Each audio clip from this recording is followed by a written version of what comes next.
Stiglitz, Chairperson of the G20 Task Force on Inequality, Ms. Winnie, and the Secretary General of United Nations and Executive Director of UNGA80, fellow panelists, Excellencies, distinguished guests, ladies and gentlemen, good morning. Good morning.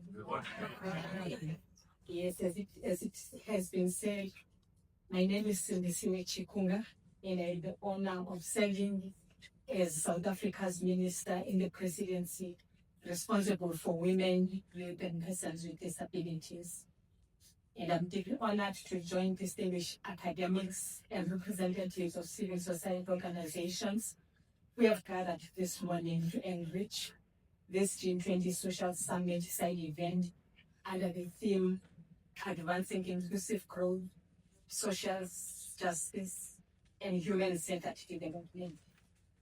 Exactly 2 decades shy of a century since the founding of the United Nations, 6 years since the African independence explosion and the founding of the OAU, 15 years since the global financial crisis of 2009, and less than half a decade from the 2030 SDGs targets.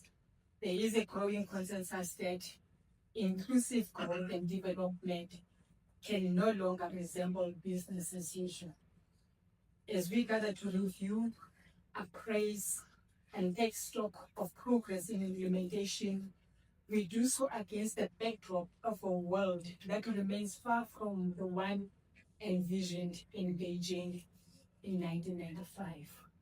In fact, it has become increasingly clear to many of us as policymakers that the master's tools will never dismantle the master's house.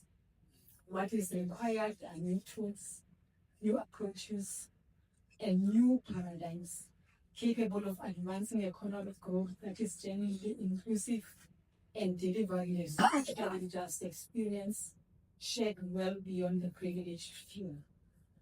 Secondly, governments across the world are facing a crisis of legitimacy, plummeting living standards and unattainable cost of living, widening trust deficits, and increasingly polarized communities have eroded the ability of states to rally societies behind a common vision.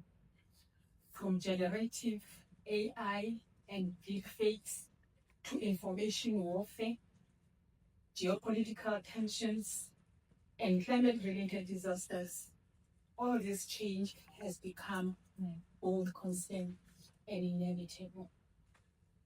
Thirdly, poverty levels and rising inequality remain moving targets.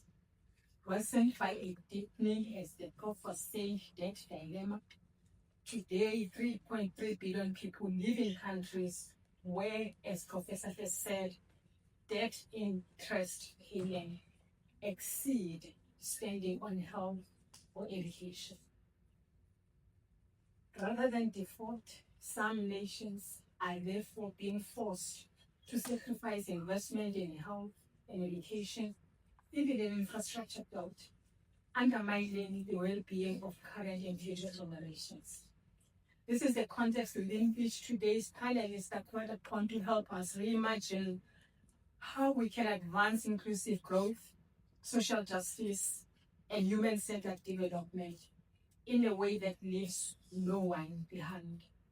So, dear colleagues, as you know, South Africa has assumed the G20 presidency under the theme Solidarity, Equality, and Sustainability, a theme that reflects South Africa's commitment to building on the efforts and successes of previous G20 presidencies while advancing the Sustainable Development Agenda. The collective essence of solidarity, equality, and sustainability aligns with the values enshrined in our Constitution, a cornerstone of our constitutional democracy that not only guides South Africa's internal affairs, but it also shapes how we engage with the rest of the world.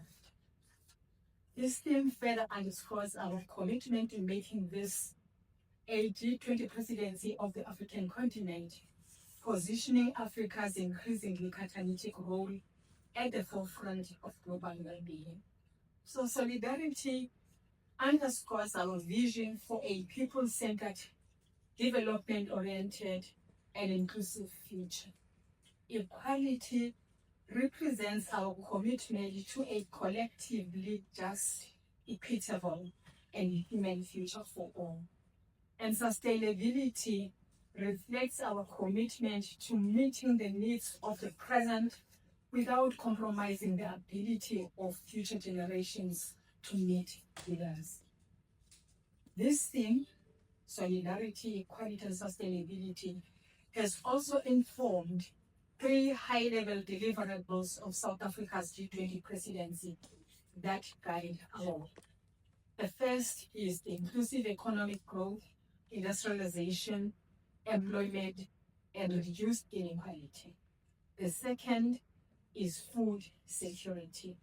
And the third is artificial intelligence, data governance, and innovation for sustainable development. At the 2024 G20 Summit in Brazil, our President, His Excellency President Cyril Ramaphosa, pledged to continue the G20 development, Africa's 2063 agenda, and to the principles of leaving no one behind. Finally, today's contributions will not only help guide South Africa's presidency, but will also stand as an enduring contribution to the G20, ensuring that the voices of the marginalized are heard and reflected long after our term concludes. I now wish to make the following contributions to the discussions on how we should advance inclusive growth, social justice, and human-centered development. First, I believe we need to build and sustain what Mariana and her colleagues describe as de-siloed, mission-oriented government. Governments can be considered mission-oriented when they challenge and transcend traditional economic and public sector orthodoxies about the role of the state and where value is created.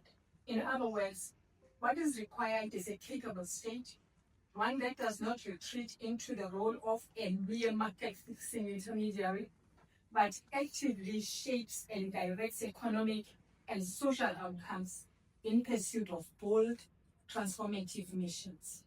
For example, if the mission is to turn South Africa into SADC's processing, beneficiation, and commercialization hub, then we should be steadfast in directing significant public and private investment to the reconstruction of our ports, our rail, energy, telecommunication, and digital infrastructure. Secondly, I think we need to measure what matters. With much of the global growth having occurred alongside persistent wealth or income disparities, plummeting levels of productivity, falling wages, and mid-levels of redistribution, there is a need to rethink both the form and content of inclusive economic growth and development. In their 2018 OECD report, the same professor was addressing us here and colleagues reinforced their call for nations to go beyond GDP and begin measuring what truly matters. They rightly observed and they said, I quote, while GDP is the most well-known and most powerful economic indicator, it can't tell us everything we need to know about the health of countries and societies. In fact, it can't even tell us everything we need to know about economic performance.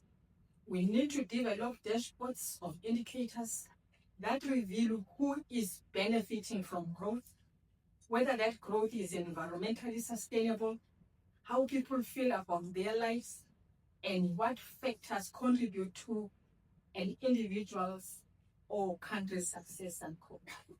Thirdly, at the center of our efforts to build resilient economies for all must lie a fundamental recognition that the care economy is not peripheral to economic development, but central to it. Care work, both paid and unpaid, is the foundation upon which all other economic activity rests, a sector valued at trillions of dollars globally.